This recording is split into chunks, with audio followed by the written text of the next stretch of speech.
सभी का हमारे अवर ड्रीम्स चैनल्स में बहुत बहुत स्वागत है। आज हम सभी के बीच में प्रजापिता ब्रह्मा कुमारी ईश्वरीय विश्वविद्यालय बालाघाट की आदरणीय माधुरी बहन जी, जो कि 35 वर्षों से राजयोग का अभ्यास कर रही हैं और अपना जीवन ईश्वरीय सेवा में समर्पित किया है, वो आज हम सभी को महाशिवरात्रि पर्व क्यों मनाया जाता है इसके बारे में बताएंगी। आखिर शिव और शंकर जी में अंतर क्या है, अक का फूल, धतूरे और बेलपत्र क्यों चढ़ाई जाती है शिव जी में, मन में कई बार सवाल आते हैं। इन सभी सवालों का जवाब हम सभी को आज आदरणीय माधुरी बहन जी के द्वारा मिलेंगे। आइए हम उनसे उन्हीं के मुखारविंद से जानते हैं। ओम शांति। आप सभी को महाशिवरात्रि पर्व की बहुत बहुत शुभकामनाएं। आज हमारे बीच में हमारे अवर ड्रीम्स चैनल में आदरणीय माधुरी बहन जी आई हुई हैं। हम उनका बहुत बहुत स्वागत करते हैं। बहन जी हमको महाशिवरात्रि पर्व के बारे में बताएंगी। बहन जी, महाशिवरात्रि पर्व क्यों मनाया जाता है? महाशिवरात्रि पर्व इसलिए मनाया जाता है, जिसको हम कहते हैं महाशिवरात्रि। तो सबसे पहले तो हम देखें कि और भी त्यौहार आते हैं, लेकिन कोई भी त्यौहार के आगे महाशिवरात्रि नहीं कही जाती है, महाशब्द नहीं जोड़ा जाता है। तो वास्तव में परम पिता परमात्मा शिव, जो सर्व देवी देवताओं को भी इस तरह से बनाने वाले हैं ना, जिस तरह से श्री रामचंद्र, जिनके बारे में हम सुनते हैं कि रामायण में बताया जाता कि रावण सीता मैया को हरण कर ले गया, और जब उनको पता चला कि 7 समुद्र के उस पार लंका में रावण हरण कर ले गया है और उनको सेतु पुल का निर्माण करना पड़ा, और उस पुल को निर्माण करने के लिए उन्होंने शिव से ही आराधना कर शक्ति पाई, और उसके लिए उन्होंने समुद्र किनारे रेत का शिवलिंग स्थापित करके उनका पूजा अर्चना कर उनसे शक्ति पा करके, और फिर उन्होंने पुल का निर्माण कार्य किया और लंका पहुँच करके रावण को हरा कर मार कर सीता मैया को वापस ले आए। उस दिन के यादगार में आज दिन तक उसको हम रामेश्वरम कहते हैं। राम के भी ईश्वर शिव, गोपेश्वरम कृष्ण के भी ईश्वर शिव, सभी देवी देवताओं को इस तरह से महान बनाने वाले, शक्ति देने वाले स्वयं परमात्मा शिव हैं, जिनके यादगार पर्व को महाशिवरात्रि कहा जाता है। और रात्रि क्यों कहते हैं? रात्रि शब्द इससे विशेष क्यों जुड़ा हुआ है? क्योंकि परम पिता परमात्मा शिव इस सृष्टि पर जो अवतरित होते हैं, वो कोई 12 घंटे वाली रात्रि नहीं, लेकिन जब इस सृष्टि में अज्ञानता का अंधकार छाया हुआ होता है, तभी परमात्मा शिव इस सृष्टि पर अवतरित होते हैं। और वो समय होता है कलयुग के अंत काल का। इसीलिए कहा भी जाता है, ज्ञान सूर्य प्रगटा, अज्ञान अंधेर विनाश। तो अज्ञानता का अंधकार, जहाँ पर आज हम सब मनुष्य अपने स्व आत्मा स्वरूप को भी भूले हुए हैं। हम आत्माएं इस सृष्टि पर कैसे जन्म पुनर्जन्म लेते आए हैं, ये काल चक्र कैसे चलता है, ये समय अभी कहाँ आकर पहुँचा है, सब कुछ हम अज्ञानता में जहाँ पर आ जाते हैं, तो स्वयं परम पिता परमात्मा शिव या सूर्य इस सृष्टि पर अवतरित होते हैं और अज्ञानता के अंधकार से निकालते हैं। और अज्ञानता का मुख्य कारण है 5 विकार। तो 5 विकारों से उनको मिलाते हैं, और हम सबको ज्ञान की रोशनी अर्थात आने वाली भविष्य से की दुनिया में ले चलते हैं।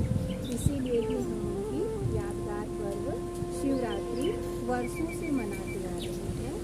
और प्रजापिता ब्रह्मा कुमारी ईश्वरीय विश्वविद्यालय को इस वर्ष को 86वीं त्रिमूर्ति शिव जयंती मनाते हैं, और ये सिद्ध करता है कि परमात्मा को इस सृष्टि पर अवतरित हुए 86 वर्ष बल्कि एक प्रश्न और उठता है कि सभी देवी देवताओं में अक का फूल, बेलपत्र, धतूरा नहीं चढ़ाया जाता, सिर्फ शिव जी के ही ऊपर क्यों चढ़ाया जाता है? आप इसके बारे में हमें बताइए। वास्तव में परम पिता परमात्मा शिव, जिनके लिए हम सुनते आए हैं कि सागर मंथन हुआ और उसमें एक तरफ राक्षसगण थे, एक तरफ देवगण थे और सागर मंथन में बहुत कुछ प्राप्त हुआ। कामधेनु गाय, शंख, पारिजात वृक्ष, अमृत का कलश, विष का घड़ा। तो बाकी सब चीज़ तो देवताओं में बांटा गया, देवताओं को दे दिया गया। लेकिन जब विष निकला तो वो देवी देवताओं ने भी ग्रहण नहीं किया। विष को ग्रहण शिव जी ने किया। शिव जी तो अमरनाथ कहलाते हैं, अमर हैं। उन्होंने ग्रहण किया, उनका गला नीला हो गया, पर वो तो अमर रहे, इसलिए उनको नीलकंठ कहा जाता है। तो ये बात सिद्ध करता है कि जो भी प्रकार के विषैले जहरीले चीज़ें हैं, लेकिन यादगार में हमने उनको स्थूल चीज़ें दिखा दी। जिस तरह से धतूरा का फल चढ़ाया जाता है, धतूरे के फल में चारों तरफ कांटे ही कांटे होते हैं। वास्तव में कांटा वाला फल भगवान ने चढ़ाने के लिए नहीं कहा, लेकिन हम अपने अंदर देखते हैं। जैसे सागर मंथन में बीज की रीत अमृत की रीत, ठीक उसी तरह हम मनुष्य भी अगर अपने अंदर मनन चिंतन करें तो हमारे अंदर भी कई कांटे हैं।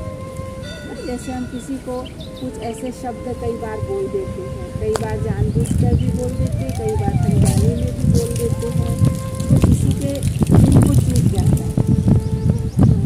अगर रियल में कांटा टूट जाए तो कांटा तो निकल भी जाता है और उसका घाव भर भी जाता है, लेकिन अगर किसी के बोल पर कांटा हमारे दिल को चूट जाता है तो वो घाव जीवन भर रहता है। तो हम धतूरे के कांटे वाले फल को अगर हम चढ़ाते हैं तो उससे हमें कोई उतनी प्राप्ति नहीं होती। अगर हमारे अंदर इस तरह से कांटे समान कुछ बोल, व्यवहार, कर्म जो औरों को कष्ट पहुंचाने वाले, भगवान कहते तो मुझे अब मेरे पर वो अर्पित करो, उससे हमारा जीवन सुखमय बन जाए। दूसरा, आंकड़े का फूल चढ़ाया जाता है। आंकड़े का फूल जो है वो विषैला होता है, जहरीला होता है। और आज जिस तरह से तंबाकू के लिए भी कहा जाता है कि धीमा जहर है, तंबाकू बीड़ी में भी डाला जाता है, सिगरेट में भी डाला जाता है, गुटखा में भी डाला जाता है। समझो हमारे अंदर वो धीमा जहर जाता है, इसीलिए स्वास्थ्य के लिए हानिकारक है। देखा जाता है सिगरेट की कंपनी अपने पैकेट के ऊपर साफ साफ लिख देती है कि सिगरेट पीना स्वास्थ्य के लिए हानिकारक है, पर पीने वाले उसको नाअंदाज करते हुए और पीते हैं, अपने स्वास्थ्य का केयर नहीं करते हैं। तो वास्तव में परम पिता परमात्मा हमको अगर कुछ इस तरह से तंबाकू, बीड़ी, सिगरेट, शराब, ये सारी जहरीली चीज़ें जो धीमा जहर कहा जाता है, ये हम ग्रहण करते हमारे स्वास्थ्य को हानिकारक पहुंचाता, हमारे तन को, मन को, क्योंकि जैसा अन्न हम ग्रहण करते वैसा शिव और शंकर हाँ दोनों एक है या इसमें अंतर है? मान्यता तो यही चले आ रही है, दोनों एक हैं। लेकिन शिवरात्रि पर ही देखिए कि हम शिवरात्रि को कभी शंकर रात्रि को कहते हैं, ना कहते सुने हैं, ना कहीं शास्त्रों में लिखा है। शिवरात्रि ही कहा जाता है, शंकर रात्रि नहीं कही जाती। तो जरूर दोनों अलग अलग हैं, पर दोनों में अंतर है ये हम जरूर आपको बताएंगे। जिस तरह शंकर जी की प्रतिमा पूरा शारीरिक आकार, और हमेशा जहाँ भी हम उनकी प्रतिमा देखते हैं ध्यान मगन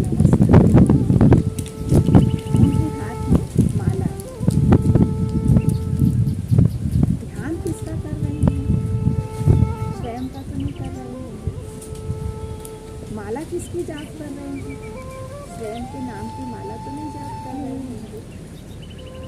अगर वो ध्यान कर रहे हैं, माला जाप कर रहे हैं, तो जरूर उनकी कोई और परम है, श्रेष्ठ है, जिनकी वो ध्यान कर रहे हैं, माला जाप कर रहे हैं।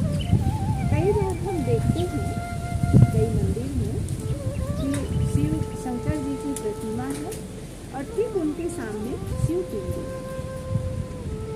ये सिद्ध करता है कि शिव उनसे अलग है, महान है, उनसे परम है।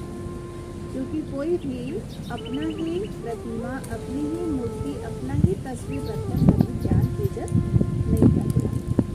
तो शिव उनसे महान है और इसीलिए शिव की जो है उसकी कोई शारीरिक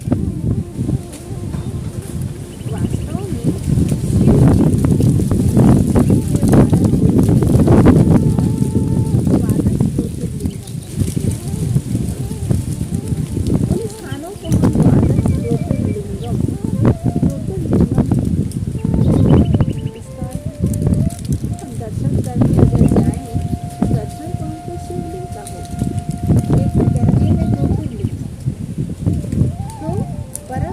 परमात्मा का जो वास्तविक रूप है वो ज्योति स्वरूप है। जिस तरह हम ज्योत जलाते हैं उसका लौ जैसा होता है, वैसा इस परमात्मा तो परम पिता परमात्मा शिव एक निराकार ज्योति स्वरूप, जिसको चारों दिशाओं में अनेक मंदिरों में शिव पिंडी के रूप में दिखाया है और सभी धर्मों में उनको मान्यता है। किसी ने उनको सबका मालिक एक कहा, किसी ने उनको एक ओंकार कहा, किसी ने उनको काइंडली लाइट कहा, किसी ने उनको नूर ए इलाही कहा। तो सब ने उस ज्योति को स्वीकार किया, क्योंकि वो सारे विश्व के सर्व आत्माओं के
से शास्त्रों में भी किसी ने जोड़ दिया, क्या जोड़ दिया? शिव शंकर भोलेनाथ। तो अपन अभी तक समझते आए दोनों को, लेकिन वास्तव में वो निराकार है, वो आधारी है। वो स्वयं इस परमात्मा शिव का ध्यान करते हैं। हम इस परम पिता परमात्मा को ध्यान कर उनसे शक्ति पाकर के अपने अंदर के विकारों से विजय पा सकते हैं।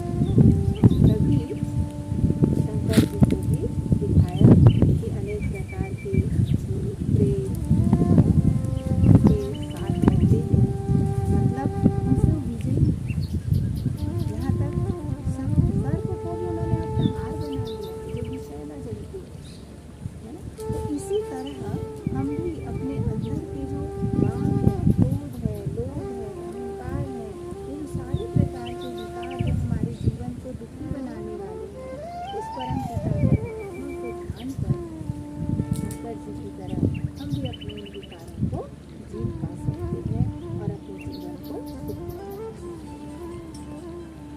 बहुत धन्यवाद बहन जी। आपने बहुत अच्छे तरीके से हमें शिवरात्रि के बारे में बताया, शिव शंकर का अंतर बताया, आखिर शिव कौन है, शंकर कौन है। आज इसके बारे में जो जानकारी मिली ये बहुत ही अद्भुत है। फिर से आपका एक बार बहुत बहुत धन्यवाद। ओम शांति। ओम